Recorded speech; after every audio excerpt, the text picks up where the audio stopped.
You see the headlines every single day. Thousands of jobs being replaced by AI. And it's happening so fast, it can feel, well, confusing and maybe a little scary. We're told AI is going to bring all this incredible productivity, but then we see these massive layoffs. It just doesn't add up, right? Well, today we're going to dive into this really fascinating research paper that says, hey, this isn't just a transition, it's actually a trap. So just look at this. And yeah, this isn't some wild prediction for 20 years from now. This is Jack Dorsey, CEO of Block, talking about something happening right now. In fact, he said this after laying off a huge chunk of his workforce, citing AI. And he thinks most companies are about to follow suit. That really sets the stage, It shows just how urgent and real this whole thing is. And that leads to the big puzzle we're tackling today. I mean, think about it. If companies lay off a ton of people, well, those people are also their customers, right? They can't buy stuff anymore. So why on earth would a smart company do something that shrinks its own customer base? It seems totally backwards. And the scale of this is just staggering. I mean, we're not talking about a handful of factory jobs here. We're talking about a massive chunk of the economy.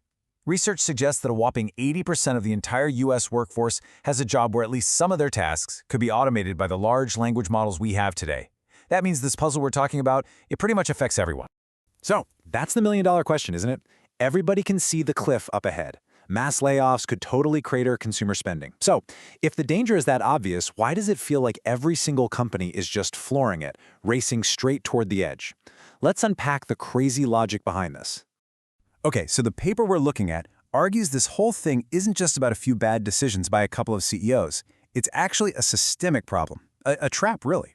The paper calls it an automation arms race. And what that means is that a bunch of individually smart decisions can add up to one collectively terrible outcome. Let's dig into how that actually works. Okay, this slide right here, it perfectly lays out the trap for any single company. So look at it from a CEO's perspective. If you don't automate, but your rival does, well, you're pretty much done for. Your costs will be way higher, you'll lose market share, you'll fall behind. So what's your only move? You have to automate just to stay in the game. That makes automating the best choice for every single company, even if they all know that when everybody does it, the whole market gets smaller. And this all boils down to a key economic idea called a demand externality. Okay, so here's how it works. Let's say a company lays off 100 people. That company gets to keep 100% of the money it saves on salaries. Awesome for them, right? But the damage, the hit to the economy from those 100 people not having paychecks anymore, that gets spread out across everyone. The company that did the layoffs, they only feel a tiny, tiny piece of the pain they just created. And that imbalance is what keeps this whole arms race going. Now, this graph shows something that's, well, it's pretty counterintuitive. We always think more competition is a good thing, right? It drives down prices, it's great for us. But in this specific case, it actually makes the problem worse. Look here. As you move to the right on the graph, the number of companies goes up. And as that happens, the incentive to automate like crazy, that dark shading, it gets even stronger. And why is that? Well, the more companies there are, the more that demand damage gets spread out. So each individual company feels an even smaller piece of the pain they're causing. All right, now we get to what is, for me, the most surprising part of this entire paper. You'd think this is a simple story, right? Owners win, workers lose. But what the research shows is that in this crazy automation trap, even the owners, the people making these calls, end up losing too. So let's walk through this chart because it's really the heart of the whole argument. Okay, see that point labeled CO? That's the sweet spot. That's the cooperative outcome where everyone agrees not to go crazy, and guess what? Both owners and workers are better off. But because of the arms race we've been talking about, that's not where we end up. We end up down here, at NE, the non-cooperative equilibrium. And just look at it. It's lower and to the left, which means both workers and owners are worse off than they could have been. It's a lose-lose. This right here is what economists call a deadweight loss. And that's a super important point.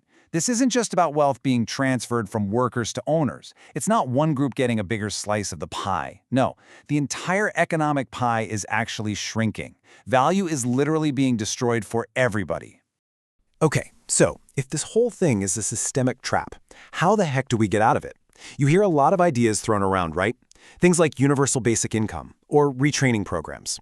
And look, those might be great ideas for other reasons, but the paper argues that when it comes to this specific problem, the automation arms race, they just don't work. Yeah, this table really breaks it down nicely. Let's just take UBI for a second. Sure, it gives people more money, which boosts overall demand. But does it stop Firm A from wanting to automate to get a leg up on Firm B? Nope, the core incentive to race to the bottom is still there.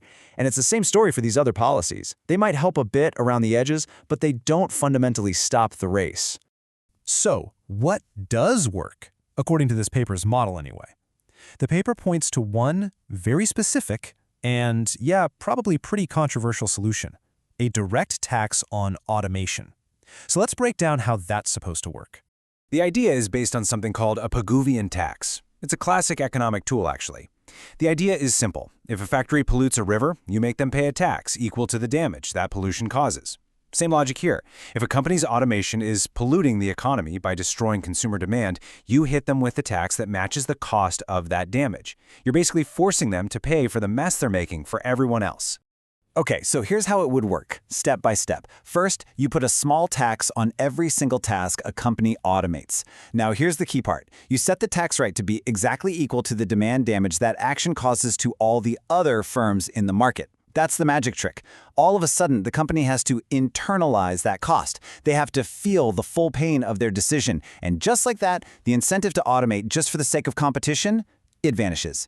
Now, firms will only automate when the productivity gains are so huge that it's a net positive for the entire economy, not just for their own balance sheet. And what's really cool, kind of elegant about this whole idea, is what you do with the money you collect from the tax. You can take that revenue and pump it right back into funding really good retraining programs for the workers who've been displaced. That helps them get new, well-paying jobs faster, which, guess what? That reduces the very demand damage we were trying to fix. So the tax actually helps solve the problem it was designed for, which means over time, you might be able to lower the tax or maybe even get rid of it altogether. And so, that leaves us with the big, critical question at the end of all this. The paper's model is pretty clear. This kind of targeted tax seems to be the only way to get out of the trap and stop this lose-lose race. But, and this is a big but, does taxing AI in the real world mean we risk slowing down progress itself? Are we pumping the brakes on all the incredible positive things AI could do for us? This paper lays out a really compelling argument, but one thing's for sure, this debate is just getting started.